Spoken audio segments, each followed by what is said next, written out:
참 고마운 친구 나의 예수님, 나는 깨지기 쉬운 질그릇과 같으나 때론 낙심해도 포기치 않음은 예수의 생명이 내 안에 있기에 내 삶의 동행자 나의 예수님, 나는 기대가 없는 어린 나귀 같으나 늘 쓰러지나 다시 일어나도 예수의 생명이 내 안에 있기에 나의 약함은 나의 자랑이요, 나의 실패는 나의 간증이요, 나의 아픔은 나의 영광이니 그 부르심 따라 내가 걸어갑니다. 내 삶의 동행자 나의 예수님, 나는 기대가 없는 어린 나귀 같으나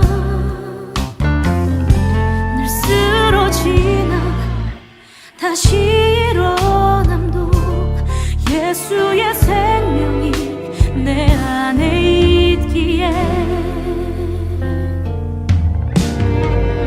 나의 약함은 나의 자랑이요, 나의 실패는 나의 간증이요, 나의 아픔은 나의 영광이니 그 부르심 따라 내가 걸어갑니다. 나의 약함은 나의 자랑이요, 나의 실패는 나의 간증이요, 나 쓰러진 나의 아픔은 나의 영광이니 그 부르심 따라 내가 걸어갑니다. 오늘도 난 걸어가네. 나 가난함은 나의 상급이요, 나 미련함은 나의 자랑이요, 나 쓰러짐이 나의 고백이니 그 부르심 따라 내가 걸어갑니다. 그 부르심 따라, 그 부르심 따라, 그 부르심 따라, 그 부르심 따라, 그 부르심 따라, 그 부르심 따라, 그 부르심 따라, 그 부르심 따라, 그 부르심 따라, 그 부르심 따라, 그 부르심 따라, 그 부르심 따라.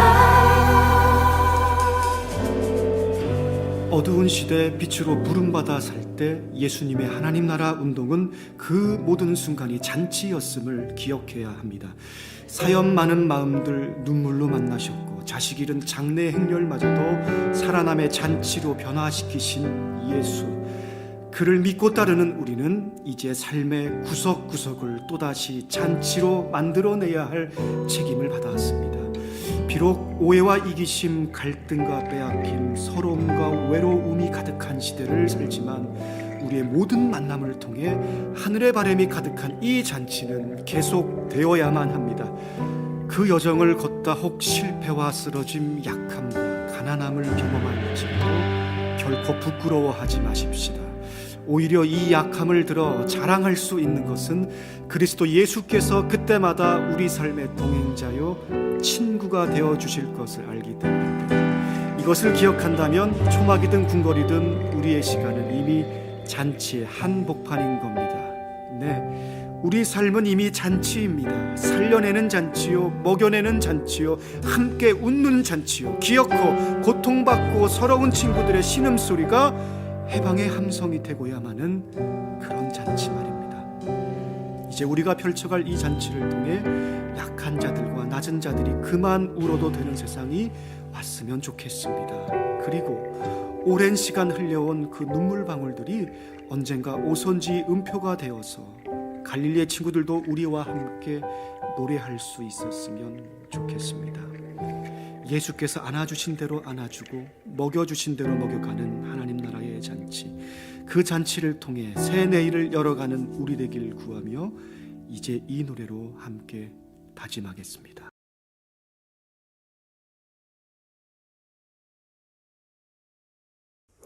네, 지금부터 금요 기도회를 시작을 하도록 하겠습니다. 다 함께 기도하겠습니다. 감사하신 하나님 아버지, 또 바이러스가 창궐하는 이런 상황 가운데서도 또 저희들이 이렇게 인터넷으로나마 함께 모여서 또 말씀 듣고 기도할 수 있는 그런 시간을 주시니 감사합니다. 이 저녁에도 우리에게 말씀해 주시고 또 우리에게 기도 제목을 주셔서 우리가 날마다 주 안에서 주의 뜻을 이루어가는 삶에 힘이 되는 말씀 되게 해 주시옵소서. 예수님 이름으로 기도합니다. 아멘. 네, 오늘 말씀은 마가복음 6장 14절부터 보도록 하겠습니다.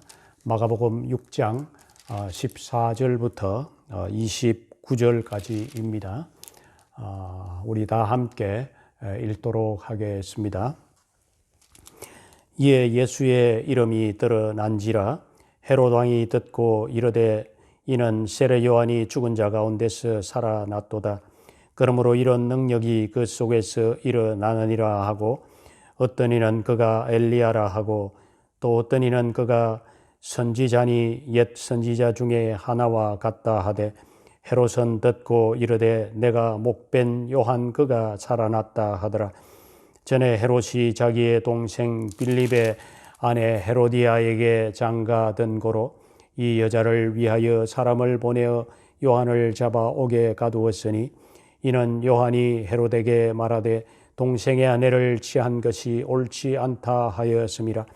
헤로디아가 요한을 원수로 여겨 죽이고자 하였으되 하지 못한 것은 헤롯이 요한을 의롭고 거룩한 사람으로 알고 두려워하여 보호하며 또 그의 말을 들을 때에 크게 번민을 하면서도 달갑게 들음이르라. 마침 기회가 좋은 날이 왔으니 곧 헤롯이 자기 생일에 대신들과 천부장들과 갈릴리의 귀인들로 더불어 잔치할세 헤로디아의 딸이 친히 들어와 춤을 추어 헤롯과 그와 함께 앉은 자들을 기쁘게 한지라. 왕이 그 소녀에게 이르되 무엇이든지 네가 원하는 것을 내게 구하라 내가 주리라 하고 또 맹세하기를 무엇이든지 네가 내게 구하면 내 나라의 절반까지라도 주리라 하거늘 그가 나가서 그 어머니에게 말하되 내가 무엇을 구하리까? 그 어머니가 이르되 세례 요한의 머리를 구하라 하니 그가 곧 왕에게 급히 들어가 구하여 이르되 세례 요한의 머리를 소반에 얹어 곧 내게 주기를 원하옵나이다 하니 왕이 심히 근심하나 자기가 맹세한 것과 그 앉은 자들로 인하여 그를 거절할 수 없는지라. 왕이 곧 시위병 하나를 보내어 요한의 머리를 가져오라 명하니 그 사람이 나가 옥에서 요한을 목베어 그 머리를 소반에 얹어다가 소녀에게 주니 소녀가 그것을 그 어머니에게 주니라. 요한의 제자들이 듣고 와서 시체를 가져다가 장사하니라. 아멘. 지난번에 예수님의 제자들이 둘씩 짝을 지어서 전도자로 이곳저곳 다녔다고 하는 말씀을 통해서 은혜를 나누었습니다. 그 전도하는 현장에서 귀신이 쫓겨나가고 병자가 낫고 여러 가지 능력과 권능이 행해졌던 것입니다. 이 소문이 온 나라에 퍼지게 되자 결국 그 소문이 헤롯에게로까지 들렸습니다. 14절에 보니까 이에 예수의 이름이 드러난지라 소문이 퍼졌다는 그런 얘기이지요. 그리고 헤롯 왕이 듣고 헤롯 왕에게 가서 예수님의 소문이 퍼졌다는 것입니다. 헤롯에게까지도 그 소문이 퍼졌다는 것입니다. 이 소문을 들은 사람들의 반응이 오늘 말씀을 보니까 다양합니다. 예수님을 가리켜 세례 요한이 죽었는데 그가 다시 살아났다고 하는 이런 반응을 보이는 사람이 있고, 또 어떤 사람은 엘리야가 다시 살아났다 하는 그런 사람도 있고, 또 어떤 사람은 옛 선지자 중에 한 사람이 다시 살아났다고도 그렇게 했습니다. 그런데 오늘 말씀해 보니까 헤롯 왕은 세례 요한이 다시 살아났다고 그렇게 생각을 하고 있습니다. 아마 그가 이런 생각을 하고 있는 것은 헤롯 왕 자신이 세례 요한을 죽이고 나서 양심의 가책을 지금 받고 있다고 하는 것을 은근히 보여주고 있는 그런 표현입니다. 여러분들, 성경에는 이 헤롯 왕이라고 표현된 사람이 여러 명 있습니다. 이제 그 가운데서 가장 유명한 헤롯 왕은 예수님이 출생할 당시 2살 아래의 모든 유아들을 살해하라고 명령했던 그 헤롯 왕입니다. 헤롯 대왕이라고도 이제 흔히들 불리워졌지요. 오늘 말씀에 나오는 헤롯 왕은 헤롯 대왕의 아들인데 그 아들의 이름이 헤롯 안티파스입니다. 헤롯 대왕이 죽은 후에 그가 통치하던 이스라엘 땅을 세 개로 분할을 해서 그의 세 아들에게 나누어서 분할 통치를 하도록 했습니다. 헤롯 아켈라오라고 하는 아들은 유다와 사마리아 지역을 다스리는 그런 왕이었고, 헤롯 안티파스는 이 갈릴리 지방과 또 베레아 지방을 다스리던 왕이었습니다. 그리고 헤롯 빌립은 요단강 동편의 지역을 할애받아서 그렇게 다스리고 있었던 것입니다. 그런데 오늘 말씀에 나오는 헤롯 안티파스는 아라비아 왕이었던 아렙다 왕의 딸과 결혼을 했는데 그 아내가 마음에 들지 않아서 이혼을 했다고 합니다. 그 이유가 그 아내가 못생겼기 때문에 그렇다 하는 것입니다.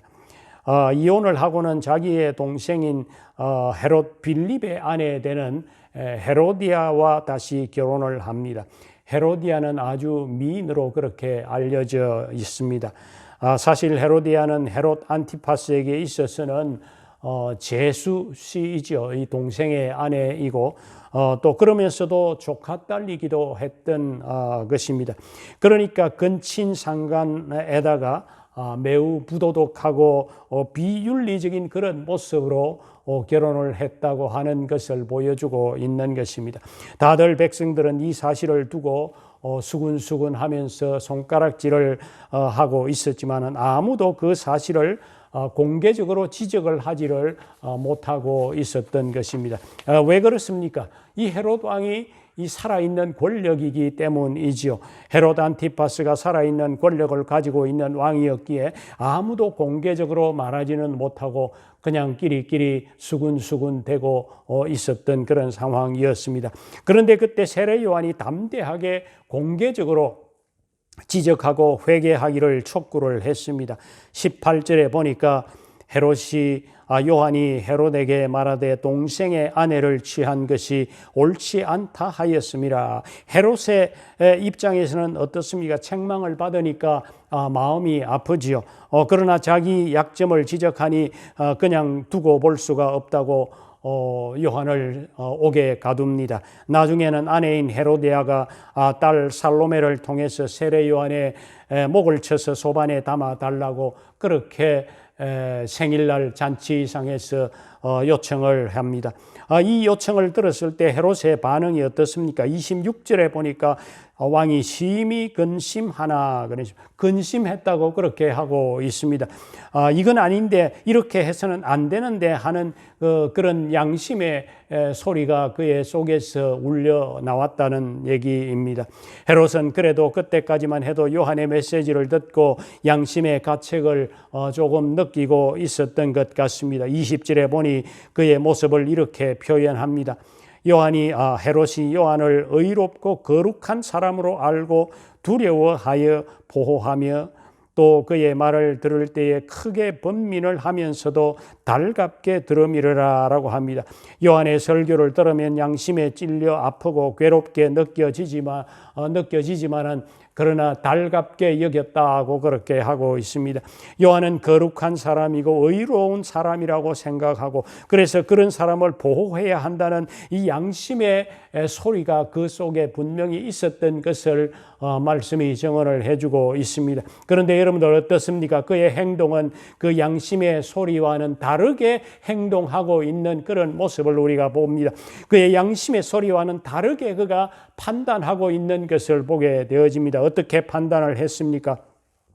그를 옥에 가두었다고 하는 것입니다. 그리고 헤로디아가 딸을 통해서 세례 요한의 목을 요구할 때에 어떻게 행동을 했습니까? 마음에 고민은 했지만은 결국에는 세례 요한의 목을 베게 하고 그 머리를 소반에 담아서 자기의 딸에게 주는 참 끔찍한 그런 일들을 저지르고 있는 것을 우리가 보게 되어집니다. 여러분들, 우리는 때로 세상을 살아가다가 보면 사람들 가운데서 자기의 양심의 소리와는 다르게 행동하고 있는 사람들을 참 많이 만나게 되지요.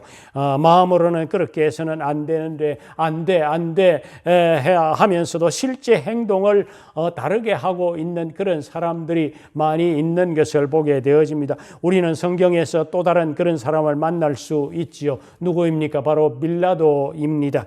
빌라도는 예수님이 죄가 없다, 무죄다 하는 것을 그가 분명히 알고 있었다고 했습니다. 그래서 성경을 자세히 읽어보면은 7번씩이나 예수님을 살려보겠다고 변호를 합니다. 그런데 그는 백성들이 당신이 예수님을 십자가에 못 박지 않으면은 가이사의 충신이 아니다 하는 이 말을 듣고는 결국에는 예수님을 십자가에 못 박도록 그가 내어주고 있습니다. 자기의 양심의 소리는 그가 죄인이 아닌데 그를 죽도록 내주어서는 안 되는데 하는 그런 어떤 양심의 소리가 분명히 있었습니다. 그런데 결국 그는 예수님을 죄인처럼 십자가에 못 박도록 내어준 그런 장본인이 되었다고 하는 것입니다. 여러분들, 사람들이 왜 이렇게 행동한다고 생각하십니까? 왜 양심의 소리대로 행동하지 못하고 있다고 생각하십니까? 오늘 말씀을 가만히 읽어보면은 이 헤롯을 통해서 사람들이 자기의 양심의 소리대로 행하지 못하고 있는 이유를 몇 가지 발견할 수 있을 것 같습니다. 첫째는 무엇입니까? 이 욕심 때문입니다. 여러분들, 성욕이라고 하는 것은 하나님이 인간에게 주신 아름다운 욕망입니다. 성욕이 있어야 거기에 살아가는 사람들의 그 의욕이 넘치고 또 그 속에 사랑이 있게 되는 것입니다. 그 외에 물질욕이나 명예욕, 권력욕 이런 것들이 있기 때문에 우리 인간 사회가 활력이 있고 추진력이 있고 또 생기가 넘치는 그런 사회가 되는 것이지요. 그런데 이 욕심이라고 하는 것을 잘못 관리하면 그때부터 이 욕심이라고 하는 것이 죄가 될 수 있다는 것입니다. 야고보서 1장 15절에 보면은 욕심이 잉태한즉 죄를 낳고라고 했습니다. 이 죄를 욕심이 결국에는 점점 커지게 되어지면은 죄가 그 속에 나타난다고 하는 것이지요. 성 어거스틴이 유명한 말을 했습니다. 새가 내 머리 위를 날아가는 것을 막을 수는 없다. 그러나 그 새가 내 머리 위에 둥지를 터는 것을 막는 것은 바로 나의 책임이라, 이런 얘기를 했습니다. 그렇습니다. 여러분들, 욕심이라고 하는 것도 사람이라면은 누구에게나 다 있는 감정입니다. 저에게도 이런 욕심이 순간순간 다가오는 것입니다. 그러나 그 욕심을 컨트롤할 책임이 바로 나에게 있다고 하는 것이지요. 헤롯에게 있어서의 비극은 바로 자기의 욕심을 통제하지를 못했다고 하는 것입니다. 사실 여러분들, 빌라도도 마찬가지이지요. 빌라도도 그의 정치적인 목표는 유대 지방의 총독 정도가 아니라 언젠가는 나도 로마에 진출해서 중앙에서 권력을 누려보겠다고 하는 그런 욕심이 그에게 분명히 있었습니다. 그런데 사람들이 뭐라고 합니까? 만약 당신이 예수를 십자가에 내놓지 않으면은 가이사의 충신이 아닙니다 하는 이 말에 그가 겁이 덜컥 난 것이죠. 무슨 말입니까? 예수님이 지금 자기가 왕이라고 하는데 진정한 로마의 왕은 가이사밖에 없는데 어떻게 자기를 왕이라고 주장하는 그런 자를 내버려 둘 수가 있느냐? 이 소문이 로마의 가이사에게 퍼지면 어떻게 되겠느냐? 당신이 살아남을 수 있겠느냐 하는 이런 어떤 의조로 백성들이 이 빌라도를 향해서 급박을 한 것이죠. 결국 권력 욕심 때문에 예수님을 십자가에 넘겨주고 말았던 이 빌라도의 모습을 봅니다. 그러므로 여러분들, 우리가 그 어떤 욕심에 사로잡히면은 결국 우리는 자기의 양심의 소리대로 움직이지를 못하고 참 잘못된 결정을 내릴 수밖에 없는 그런 존재라고 하는 이 사실을 우리가 깨달아야만 합니다. 누구에게나 다 욕심은 있지만은 이 욕심을 컨트롤하는 것은 바로 나에게 있다고 하는 이 사실을 기억하고 우리에게 끊임없이 솟아나오는 이 욕심을 잘 컨트롤할 수 있는 그런 모습으로 살아가야만 되겠습니다. 두 번째 이유가 무엇입니까? 왜 헤롯이 양심의 소리를 외면하게 되었을까요? 두 번째 이유는 자기 과시로 보여집니다. 허영심이라고도 할 수 있죠. 오늘 말씀 23절을 보면은 잔치가 절정에 이르렀을 때에 헤로디아의 딸 살로메가 춤을 춥니다. 춤추는 모습이 너무 황홀해서 갑자기 헤롯이 이렇게 말합니다. 또 맹세하기를 무엇이든지 네가 내게 구하면 내 나라의 절반이라도 주리라, 그렇게 하고 있습니다. 여러분들, 사실 헤롯은 나라의 절반을 자기 마음대로 줄 수 있는 그런 사람도 아니죠. 왕이기는 하지만은 헤롯 안티바스는 분봉왕이었습니다. 나라의 3분의 1만 다스리는 이 갈릴리 지역과 베레아 지역을 맡고 있는 그런 왕이었던 것입니다. 뿐만 아니라 로마에서 나와 있는 총독까지 있었습니다. 헤롯 안티파스가 왕이라고 불리기는 했지만은 나라를 뚝 잘라서 누구에게 절반을 나누어 줄 수 있는 그런 권한이 그에게 있었던 것은 아닙니다. 그런데 느닷없이 그가 이 나라의 절반이라도 주겠다고 자기 과시를 하고 있는 것입니다. 일종의 허영심이지요. 그럴 만한 능력도 없으면서 굉장한 능력이 있는 것처럼 그렇게 과장되게 자신을 드러내려고 하는 그런 모습이 바로 이 헤롯에게 있었다고 하는 것입니다. 여러분들, 우리가 세상을 살아가면서 이런 모습으로 살아가는 사람들이 참 많습니다. 우리는 이런 모습으로 살아가는 그런 사람이 되어서는 안 되는 것입니다. 로마서 12장 3절에 보면은 마땅히 생각할 그 이상의 생각을 품지 말고 오직 하나님께서 각 사람에게 나누어 주신 믿음의 분량대로 지혜롭게 생각하라고 했습니다. 여러분들, 하나님이 나누어 주신 그 믿음의 분량대로 그렇게 생각하면서 행동하고 나아가면 되는 것입니다. 여러분들, 영어 단어 가운데 이 허영심이라고 하는 단어가 어떤 단어인지 여러분들 기억하십니까? 이 허영심이라고 하는 단어 가운데 이 vain glory라고 하는 단어가 있습니다. 이 vain이라고 하는 이 단어는 속이 비었다고 하는 그런 의미이죠. 그리고 글로리는 영광이라고 하는 단어입니다. 그러니까 허영심이라고 하는 것은 그 속에 영광이라고 하는 것이 없다는 이제 그런 뜻입니다. 허영심이라고 하는 것이 겉으로 보면은 굉장히 무언가 그 속에 영광스러운 그런 어떤 그 무엇이 있는 듯이 보여지지만은 사실은 그 속에는 텅 비어 있는 아무것도 없는 그런 모습이라고 하는 겁니다.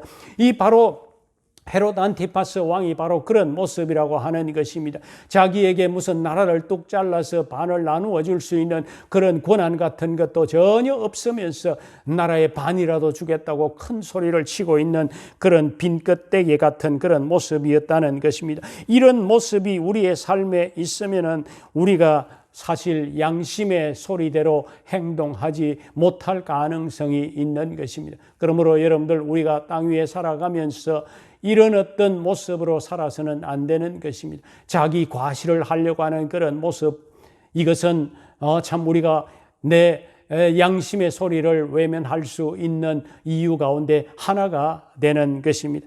세 번째 원인이 무엇입니까? 사람을 의식하는 것이라고 생각합니다. 여러분들 사람이 세상을 살아가면서 사람을 의식하면서 살지 않을 수가 없지요. 우리는 매일매일 사람을 의식하면서 그렇게 살아갑니다. 또 그렇게 살아가야만 합니다. 옆 사람 의식하지 않고 살아가면은 이 세상이 어떻게 되겠습니까? 엉망이 되지 않겠습니까? 그런데 문제는 하나님을 의식하지 않는 데 있습니다. 사람을 의식하는 것은 좋은데 그 사람을 의식하는 거기에 반드시 또 하나님도 의식해야 되는 것입니다. 사람만 의식하고 하나님을 의식하지 않는 거기에 바로 문제가 생긴다고 하는 것입니다. 26절을 한번 보시기를 바랍니다. 왕이 심히 근심하나 자기가 맹세한 것과 그 안전자들로 인하여 그를 거절할 수 없는지라.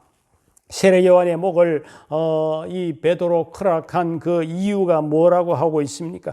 자신이 사람들이 있는 그 자리에서 맹세를 했다고 하는 것입니다. 자기가 왕으로서 체면이 있지, 한 번 약속을 했는데, 한 번 맹세를 했는데 지켜야지, 이런 생각만 했다고 하는 것입니다.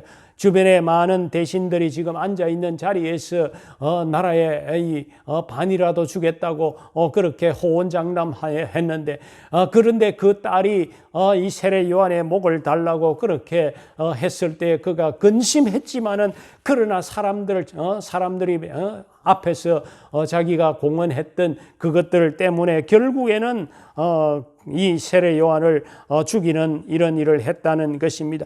그가 한 번이라도 이런 세례 요한 같은 의인을 죽였을 때 하나님이 어떻게 생각하실까, 이런 생각이 있었다면 세례 요한을 죽이도록 내버려 두지는 못했겠지요. 그 순간에 하나님을 그가 의식하지 않았다고 하는 것입니다. 이 세례 요한이 정말 의롭고 거룩한 사람인데 내가 그를 죽여서는 되겠느냐 하는 이런 생각을 하지 안 하고 결국에는 사람만 의식했던 이것 때문에 결국에는 그가 세례 요한을 죽도록 내버려 두었다고 하는 것입니다. 여러분들, 우리가 이런 모습으로 살아가면은 언제든지 우리도 세상을 살아가면서 우리의 양심의 소리를 저버리고 그렇게 살아갈 수가 있다고 하는 사실입니다. 종교개혁을 완성하는 데에 결정적인 역할을 했던 사람 가운데 한 사람이 바로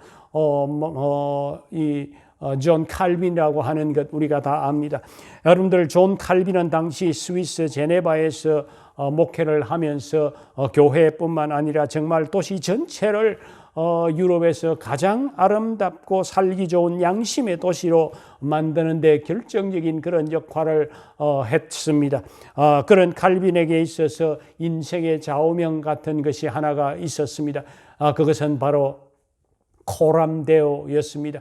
이 코람이라고 하는 이 라틴어 이 단어는 비포라고 하는 뜻이고, 또 데오라고 하는 라틴어 이 단어는 바로 God, 하나님이라고 하는 뜻입니다. 자기가 평생을 살아가면서 자기는 늘 하나님 앞에서 살아간다고 하는 그런 생각을 가지고 살았다고 하는 것입니다. 여러분들, 우리 그리스도인들이 정말 매일매일 살아가면서 정말 하나님 앞에서 내가 살아간다고 하는 그런 생각을 하면 우리의 삶이 완전히 바뀌어지지 않겠느냐 하는 것입니다. 말씀을 맺겠습니다.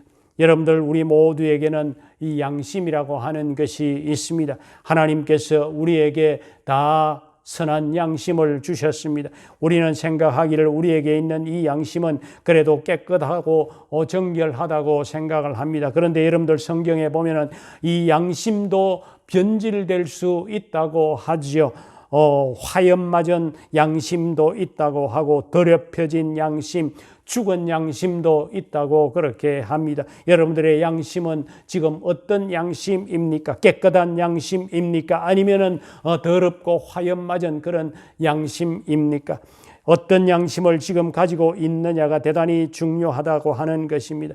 사실 여러분들, 우리가 이 땅 위에 살아가면서 정말 하나님이 주신 그 깨끗한 양심대로 살아가면은 우리의 삶이 얼마나 풍요로워질 수가 있겠습니까? 그러나 여러분들, 우리가 지금 어떤 양심을 가지고 살아가느냐 하는 이것이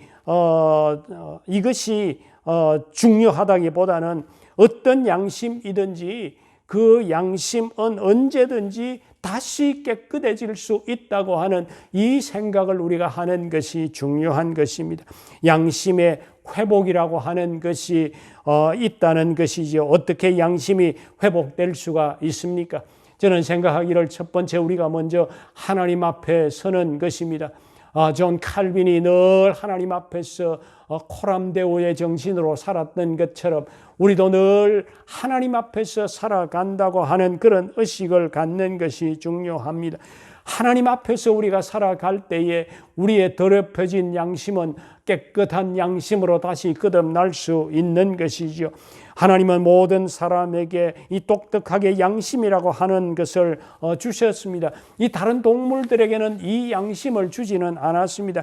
그래서 우리는 착한 양심을 갖기 위해서는 이 양심을 주신 하나님 앞에 서는 것이 대단히 중요한 것입니다. 그래서 우리는 늘 내가 하나님 앞에서 살아가고 있다고 하는 이 생각을 놓치지 말고 그렇게 살아감으로써 이 깨끗한 양심으로 다시 회복할 수 있게 되었으면 좋겠습니다.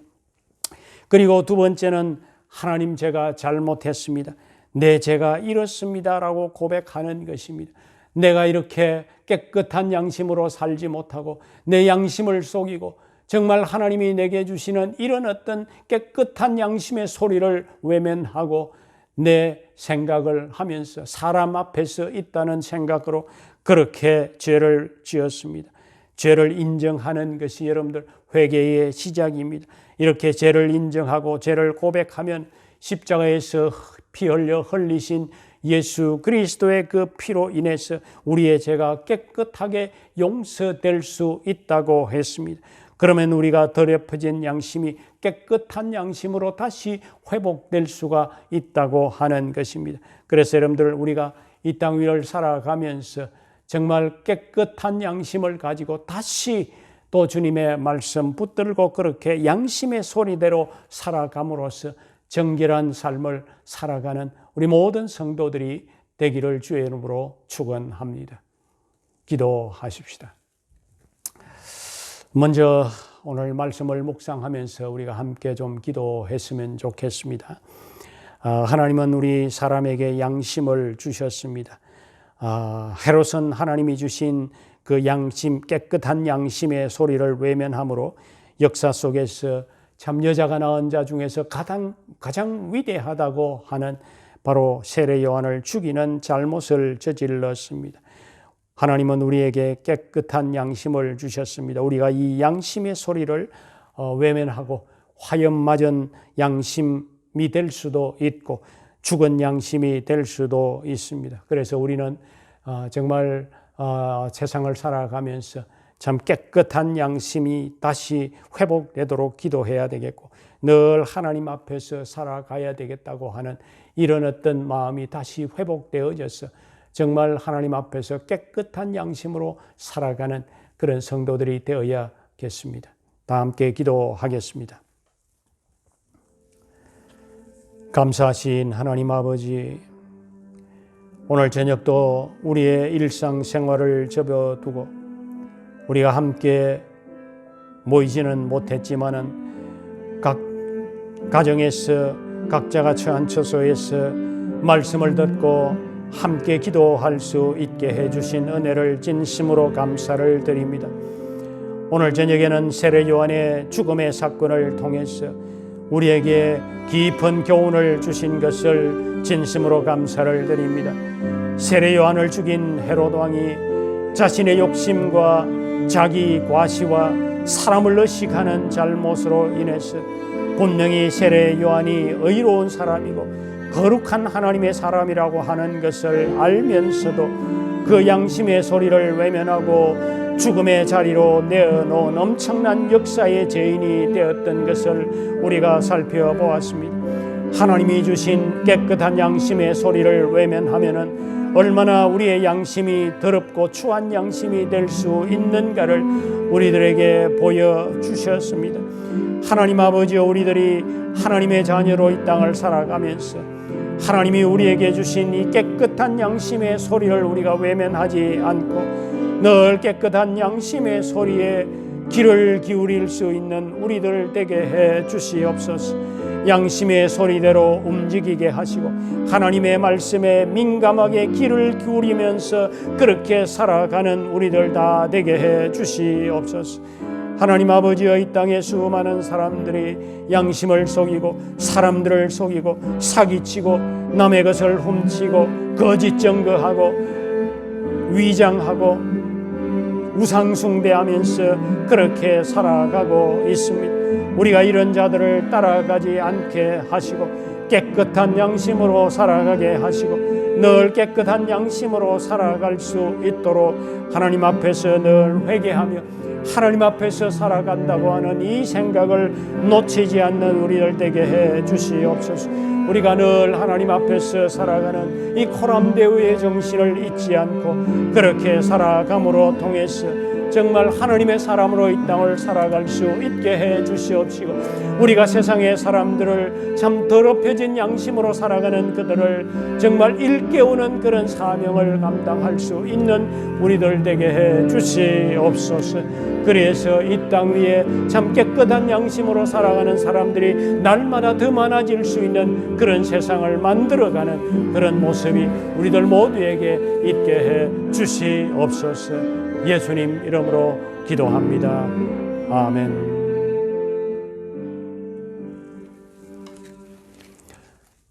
두 번째 기도 제목을 드리겠습니다. 두 번째 기도 제목은 우리가 늘 함께 이 코로나 전염병 사태가 끝날 때까지 계속해서 놓치지 않고 기도해야 되는 기도입니다. 참 특별히 이렇게 점점 확산되어지고 있는 이런 상황 가운데서 참 속히 이 모든 이 전염병의 확산이 좀 중단되도록 위해서 기도합시다.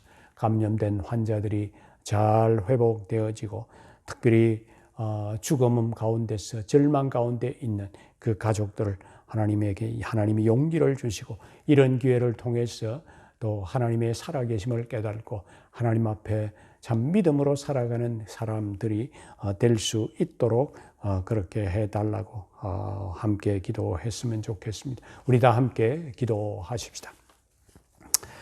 살아계신 하나님 아버지, 전 세계가 참 전염병으로 인해서 정말 절망과 고통 가운데 있습니다.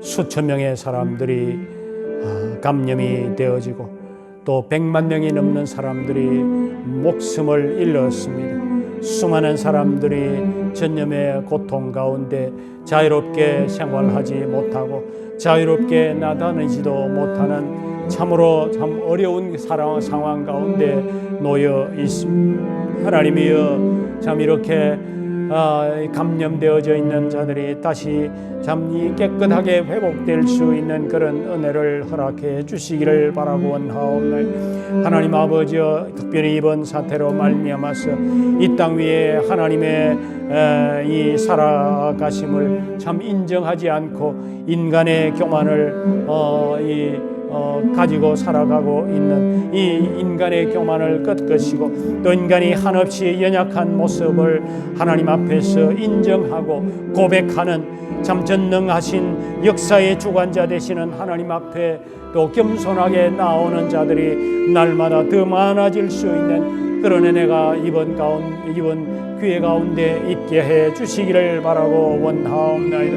무엇보다도 하나님이 없다 하고 하나님의 교회를 불태우고 폭파하고 파괴하고 있는 자들을 믿는 자들을 가두고 죽이고 선교사들을 추방하고 복음의 적대적인 자들이 정말 자신이 무엇을 잘못했는지를 하나님이여 이런 교회를 통해서 깨달아가게 하시고 온 천지와 만물을 창조하시고 다스리시는 이시가 하나님이라고 하는 사실을 분명히 고백하고 믿을 수 있는 그런 상황이 있게 해 주시기를 바라고 원하옵나이다.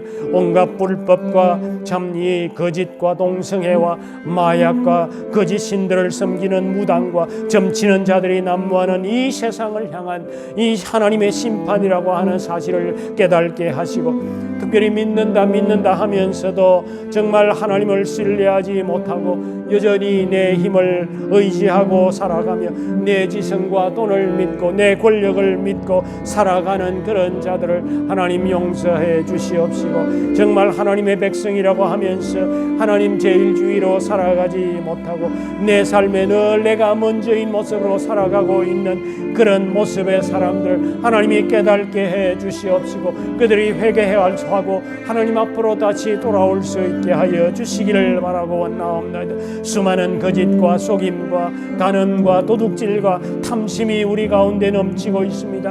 하나님 아버지의 이 모든 잘못들을 주님이여 고백하고 용서를 구하오니 다시 한 번 더 용서하시고 회복하시고 긍휼을 베풀어 주시옵소서.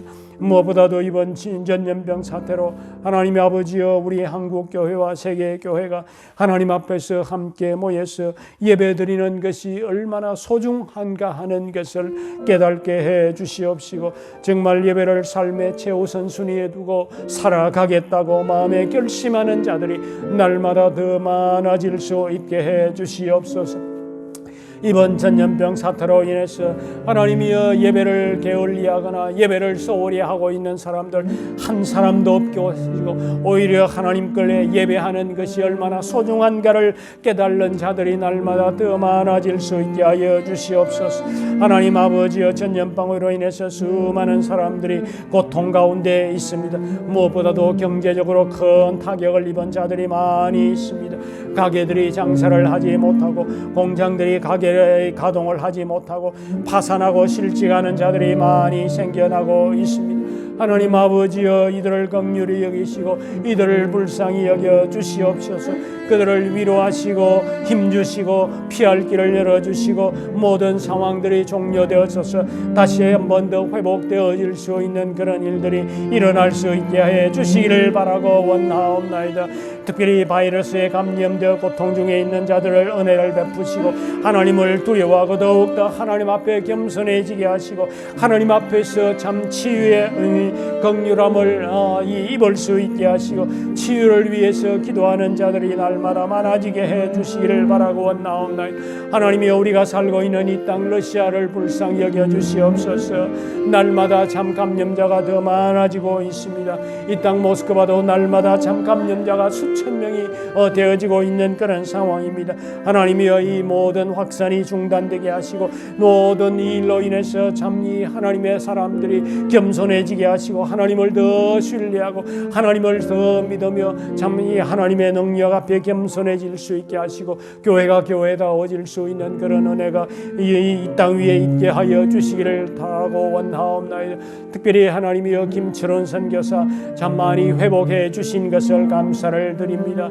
하나님이여 참 완전해질 수 있을 때까지 하나님이여 이 김철원 선교사가 참 회복되어져서 하나님이 이 땅 위에 보내주신 그 사명들을 이곳에서 잘 감당할 수 있는 자들 되게 하여 주시옵소서. 온 가족이 다시 건강함을 회복할 수 있게 하여 주시옵소서. 이 일로 인해서 정말 오히려 더 정말 참 이 새로운 어떤 이 은혜가 그의 사역 가운데 있게 하여 주시기를 바라고 원하옵나이다. 하나님 아버지여, 속히 우리들이 모여서 예배할 수 있는 그날이 속히 우리 가운데 있게 하시고, 마음껏 우리가 모여서 찬송하고 참 기도하는 예배의 날이 속히 올 수 있게 해 주시옵소서. 영광을 받으시옵소서. 예수님 이름으로 기도합니다. 아멘.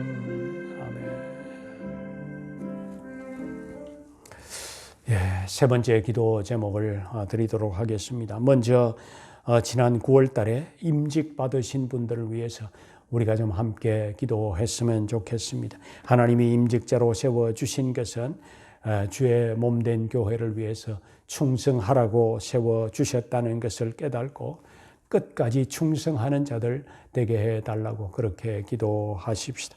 그리고 10월 셋째 주는 추수감사주일로 지키려고 합니다.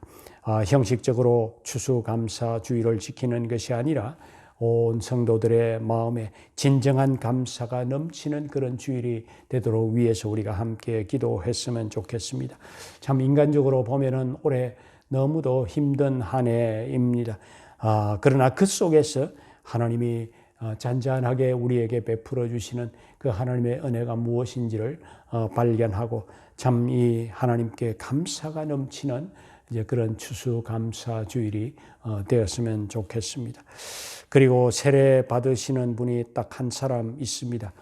김수형 씨인데요. 또 모스크바에 처음 와서 이렇게 예수를 믿게 되어지고 이렇게 세례까지 받게 되어지는데, 이번 세례를 통해서 참 굳건한 믿음의 사람이 될 수 있도록 그렇게 기도하십시다.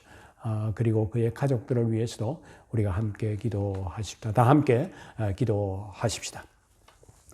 살아계신 하나님 아버지, 세상이 아무리 어지럽고 어렵더라도 하나님은 여전히 살아계시고 우리의 인생의 생사와 화복을 주장하시는 분이심을 분명히 믿습니다.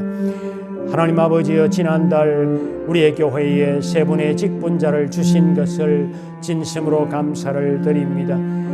우리 사람들이 투표를 해서 장로로, 장립집사로, 권사로 세웠지만은 분명히 하나님이 저들을 직분자로 택하시고 세워주셨다고 저희들은 분명히 믿습니다. 세워주신 하나님께서 이들이 직분자로서 잘 감당할 수 있는 그런 은혜와 능력도 주실 줄로 믿습니다. 무엇보다도 직분자의 역할을 잘 감당할 때 사람의 지혜가 아니라 성령 하나님이 주시는 그런 지혜로 직분을 감당할 수 있게 해 주시옵소서. 늘 직분자로서 성령 충만한 삶을 살아가게 하시고 교회의 리더로 중심을 잡고 교회를 바르게 이끌어갈 수 있도록 그들에게 리더십을 주시옵소서. 그리하여 어디에서나 인정받고 존경받는 자들 되게 해 주시옵시고, 성도들의 형편을 살피고 그들을 위해 기도하는 자로 세워주시고 주의 몸된 교회를 위해서 늘 앞장서서 섬기며 헌신하게 하시고 충성되게 하옵소서. 그들이 섬기는 데 필요한 물질도 넘치게 채워주시는 축복이 있게 하옵소서. 가정을 축복하시고 자녀들을 축복하시고 늘 성령 충만한 자가 되게 하여 주시옵소서. 하나님 아버지여, 10월 셋째 주일에 저희 교회가 추수감사주일로 지키려고 합니다. 지난 한 해 참 전염병으로 너무도 힘들고 어려운 한 해였습니다. 그러나 저희들은 그 속에서도 진정으로 하나님이 주신 감사를 찾아보이기를 원합니다. 하나님 아버지여, 성도들에게 이 어려운 상황 속에서도 잔잔히 베풀어 주셨던 그 하나님의 은혜를 발견하게 하시고 정말 감사가 넘치는 그런 삶을 주시기를 원합니다. 우리 모두에게 감사가 넘치는 그런 삶을 허락해 주시옵소서. 무엇보다도 모스크바에 근무하러 왔다가 처음 예수를 믿고 세례를 받게 되는 이수영 씨를 기억하시고 그의 삶을 축복하시고 선한 길로 인도해 주시옵소서. 이번에 세례를 받음으로 더욱 믿음의 사람이 되게 하시고 끝까지 믿음을 잃지 않는 자 되게 해 주시옵소서. 한국에 있는 있는 지윤하시오 또 지호를 붙들어 주시고 온 가족이 믿음으로 하나 되게 해 주시옵소서. 무엇보다도 이 수영씨를 통해서 그 가문이 예수 믿는 믿음의 가문이 되게 하시고 온 가문에 축복을 가져다 주는 그런 가정이 되도록 하나님이 허락해 주시기를 바라고 원하옵나이다. 그래서 정말 우리 수영씨를 통해서 정말로 온 가문이 복을 받는 그런 은혜를 허락하여 주시옵소서. 이 모든 영광을 우리 주님께 돌리옵니다. 예수님의 이름으로 기도합니다. 아멘.